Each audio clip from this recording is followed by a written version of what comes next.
Tingnan niyo po itong na-research ko mga kaistorya. Hindi po pala ang Amerika at hindi rin ang India ang enemy number 1 ng China. Ito po ang enemy number 1 ni Xi Jinping. Ano po mga kaistorya?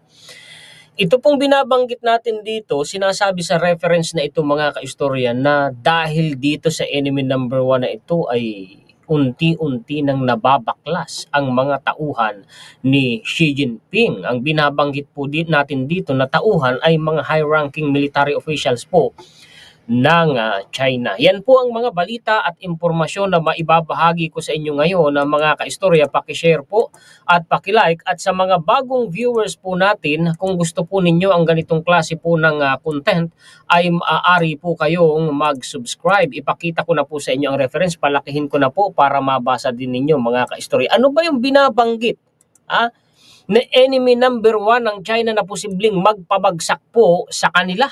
Sabi po dito sa India.com, not India or US. This is China's enemy number 1. Xi Jinping is building new.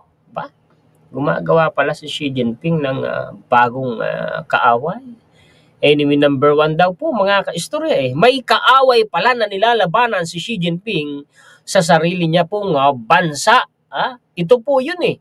Xi Jinping, since he came to power in 2012, has been fiercely battling corruption in China, even though numerous setbacks have come his way. Nako po, yung malalang corruption pala sa China, mga kaistorya, yun pala ang binabanggit na number 1 na kaaway ng China. Alam nyo ba, sa sobrang corruption sa China, hindi lang gobyerno nila ang nahihirapan sa korupsyon, kundi maging ang hanay ng militar nila na pasok na po ng malalang sistema ng korupsyon. Bukod pa dyan, alam nyo ang China mga kaistorya, baon na baon sa utang. Oo, ang laki ng utang ng China. Ginawan ko po yan ng dedicated content. Basahin natin ito China's biggest enemy. Ito ang pinakadambuhalang kaaway ng China. Do you know who is the biggest enemy of China? Is it the United States, Taiwan, or India? No, the biggest enemy of China is not any country but corruption. Corruption daw po ang pinakadambuhalang kaaway ng China. Chinese President Xi Jinping has started a massive anti-corruption campaign to eliminate corruption in the Chinese army and other institutions. Kita ninyo? Army and other institutions. Militar nila at yung institusyon na binabanggit, gobyerno yan, mga kaistorya. Ganyan kalala. At kapag nagpo-purge ka ng korupsyon, natural may mga masasagasaan ka. Kung nasagasaan ang mga high-ranking military official, malamang kaaway nga ni Xi Jinping. May nagtatanim ng galit sa kanya. Under this campaign to end corruption, the Chinese government is building more than 200 new detention, centers or prisons called Liuji in Chinese. Here are the details you need to know about the Liuji centers and how the Chinese government is cracking down on corruption. Matindi nga. Kasi kung maliit lang na problema ito, bakit magpapatayo ng malaking mga kulungan, mga kaistorya? 200 na detention centers, kulungan yan, mga kaistorya. Malala nga ang corruption sa kanila kung ganoon. Xi Jinping, since he came to power in 2012, has been fiercely battling corruption in China. Even though numerous setbacks have come his way, now in his third tenure, Jinping has stepped up his fight against corruption even more. Ibig sabihin, hindi po nalulunasan ni Xi Jinping ang problema sa korupsyon ng China. Ibig sabihin, hindi natatanggal ni Xi Jinping ang isang dambuhalang kaaway niya sa sarili niyang bansa. Bakit? Bakit mo nasabi, Juan Historiador? Ang daling intindihin sa binasa natin Pangatlong termino na ni Xi Jinping, tuloy-tuloy ang purge niya sa corruption pero hindi niya po napapatigil ang corruption sa hanay ng militar at ng kanyang gobyerno. A story from CNN highlighted the government's new aggressive stance by reporting on its setting up about 200 fresh Liu Ji centers, a place where detainees for about 6 months are not granted access to legal help or family visits. Alam nyo, may ginawa din akong content Milyon-milyong Uyghur Muslim ang ikinukulong ng China. At alam nyo ba yung mga biktima doon kahit wala kang kasalanan, mga kaistorya? Kasi magkaiba ang relihiyon, Muslim, alam nyo naman ang China kung ano ang relihiyon nila, ay ini-indoctrinate nila ng sapilitan. Gusto nila na yakapin ng mga Uyghur Muslim yung relihiyon ng China. At dahil dun, kapag tumanggi ka, mga kaistorya, ay yari ka. May education camp pa nga sa kanila kung saan pinipilit na doktrinahan doon yung mga Uyghur Muslim. Milyon-milyon na. At ang lawak noong kulungan na yun, milya. Milya, mga kaistorya. Yung lawak. Ibig sabihin umigit kumulang 1 milyon ba naman daw ang nakakulong doon. Ginawan ko ng dedicated content. At ang masaklap sa mga nakakulong ay sa pilitan pong hinaharvest yung mga organs nila. Illegal organ harvesting sa China. Malala po yun sa China. Yung iba nga kahit gising kita nila, binubuksan ang tiyan nila, hinahalukay. Ganun kalala sa China. O yung mga pro-China dyan, ganyan ba ang gusto nila ipasok na sistema dito sa Pilipinas, mga kaistorya? China calls Pentagon report on Chinese military corruption irresponsible. Ayaw nila na nai-report na nailalabas yung baho nila, mga kaistorya. Ayaw nila, galit sila noon. Ang problema, hindi nila mapipigilan Hindi. Kahapon nga lang, ginawa natin ng content Sandamakmak na pala ang biglang natutuda sa China. Nagbimisto lang ghost town na.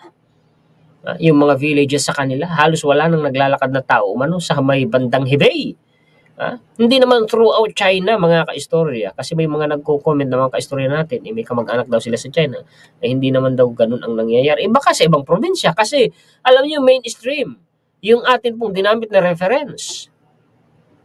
At in-check pa nga ang apelyido ng author Isipin ninyo, crowded ang mga ospital at pati yung mga crematoriums, mga kaistorya, pila-pila yung mga labi ng tao. Nagkakaubusan pa ng kabaong.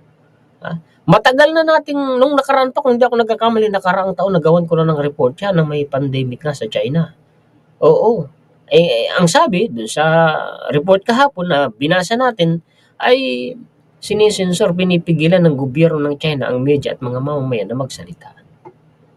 Kaya siguro hindi nababalitaan ang mundo.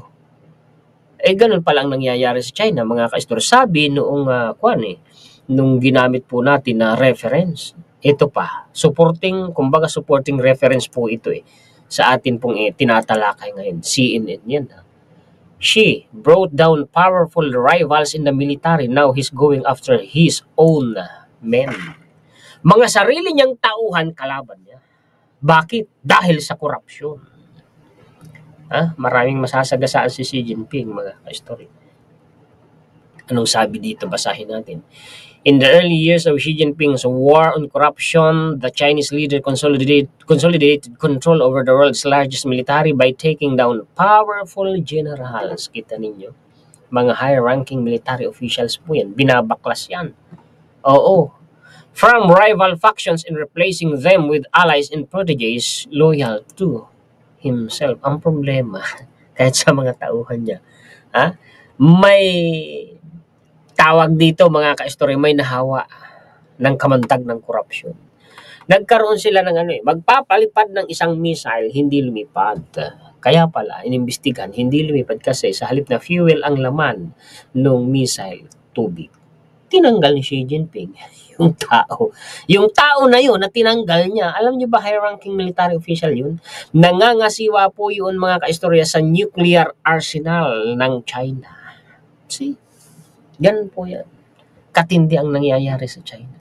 A decade on, having given the People's Liberation Army a structural overhaul and stuck it top ranks with his own men. The supreme leader is still knee deep in his saving English, so on and so forth. Talagang malalim eh.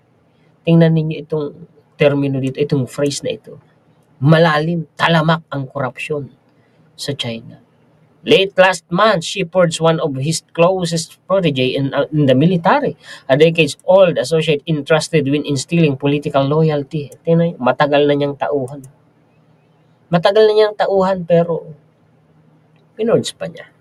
Admiral Miao Hua, who sits on the Central Military Commission, the top command body chaired by Xi, has been suspended under investigation for serious violations of discipline that the defense military announced using a common euphemism for corruption and disloyalty. Matindi. High-ranking official yan, ha? Mataas na tauhan at matagal ng tauhan ni Xi Jinping. Sinuspende niya dahil sa issue ng korupsyon. Ngayon sasabak sa giyera. Unang-una, maraming kahinaan ang militar ng China. Isa na yan, korupsyon na yan. Ano? Tapos yung mga sundalo nila ay hindi pa batak, hindi pa hasa sa modernong labanan. At yung mga modern assets nila ay yung mga fighter jets nila, yung mga warships po nila, mga mga missiles nila, hindi pa sabak, hindi pa subok, at hindi pa batak sa labanan. Di kagaya po ng mga armas ng Amerika. Sasabak ka sa giyera. Paano na yun pag sumaba ka sa giyera? Yung hanay ng militar mo na nalululong sa korupsyon. See? Anong mangyayari? Di ba? Magkakaistorya. Ito pa, supporting reference pa na maibibigay ko po sa inyo, ha? 2. More Chinese generals fall after anti-corruption drive delivers big changes to military. Yan, tinan ninyo. Totoo nga, mga kaistorya. Yan ang kabulukan ng hanay ng militar ng China. Yan ika ang dambuhala o pinakadambuhalang kaaway ng China. Yan ika ang enemy number 1 ni Xi Jinping. Yang korupsyon na yan sa hanay ng militar.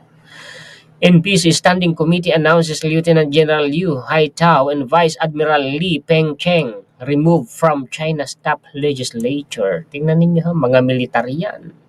Beijing has stripped 2 more generals in the People's Liberation Army of their lawmaker status as China continues a wider anti-corruption drive into the country's military. Hanggang ngayon po, 2025, tuloy-tuloy ang laban nila sa corruption. Hindi natatapos. Hindi kayang solusyonan ni Xi Jinping. No, malabo. In less than 2 years, 14 of China's military lawmakers have been ousted. Tinang ninyo, matataas na opisyal na ng gobyerno ito ha. 14 lang naman tinanggal. Growing number of dismissals reflects steadily intensifying efforts to address corruption according to analysts. Basahin natin. PLA deputies have been dismissed from the current term of China's top legislature at a rate not seen for at least 4 decades. Sa nakakalipas na 4 na dekada sa history ng China, ngayon lang nangyari ito. According to public records going back to 1983 amid a campaign to root out corruption in the world's largest standing military. Some 14 military lawmakers, hindi lang basta lawmakers to high-ranking military official din po ito have been removed from the National People's Congress since the current term of the NPC began in March 2023. A tally by the South China Morning Post has found, kita ninyo, matagal na palang problema ito ng China, mga kaistorya China investigates a top military official as she broadens purge of PLA generals, mga generals po. China has suspended a top military official and placed him under investigation for corruption, the defense minister said, as leader Xi Jinping broadens a sweeping purge in the upper ranks of the world's largest military. Malala nga ang problema sa China, mga kaistorya. Tapos tuloy-tuloy pang pagbagsak ng ekonomiya nila. Bagsak na nga ang ekonomiya nila, baon pa sa utang. Tapos ganyan pa, may matinding sistema ng corruption. Tapos dadagsain ka pa ng mga kalamidad. Anong nang mangyayari sa bansa mo? Tapos sasaba ka sa giyera. Niluloko mo ba sarili mo? Gusto mo bang matuluyan kang bumagsak? Di ba, mga kaistorya? Patalastas po ng kaunti, mga kaistorya, sa mga naghahanap po ng dekalidad at mura na hollow blocks dyan po sa Butulan, sa Kabanggan at sa Iba Zambales ay sa 7 Brillantes na po kayo bumili. Screenshot na lamang ninyo ang kanilang contact number. Mura po talaga sila dyan at matibay po talaga ang hollow blocks po nila. Subok na, kahit tanungin ninyo yung mga bumili sa kanila. Huwag lamang ninyo ipagkamali kasi dyan sa area na yan ay, kung hindi ako nagkakamali, 2 o 3 po sila. Basta 7 Brillantes po ang binabanggit ni Juan Historiador sa inyo. Ano ho? Sabihin lamang ninyo sa kanila na kayo'y inirefer ni Juan Historiador at kapag narinig nila na inirefer ko kayo ay ibibigay sa inyo ng mas mura talaga ang kanila pong hollow blocks. Sila po mga kaistorya ay talagang veterano na, 30 taon na po silang gumagawa ng hollow blocks. Ano ho? Kaya talagang sigurado, standard ang tibay ng kanilang hollow blocks. Ang kanilang lokasyon po mga kaistorya ay along Paitan Road, sa Project 4, Baton Lapok, Butulan, Zambales. Ano ho, yun hong kalsada yan na papasok sa Taugtog or Kamara. Malapit lamang po yan sa triangle intersection po ng Butulan. Ano ha? So yan po ang mga balita at impormasyon na maibabahagi sa inyo ngayon ng inyong lingkod. Pakishare po at pakilike mga kaistorya, at sa mga bagong viewers natin, kung nagustuhan ninyo ang ating content ay maaari po kayong mag-subscribe. Ako nga po pala mga kaistorya ay nakasubaybay sa mga balita sa ating bansa.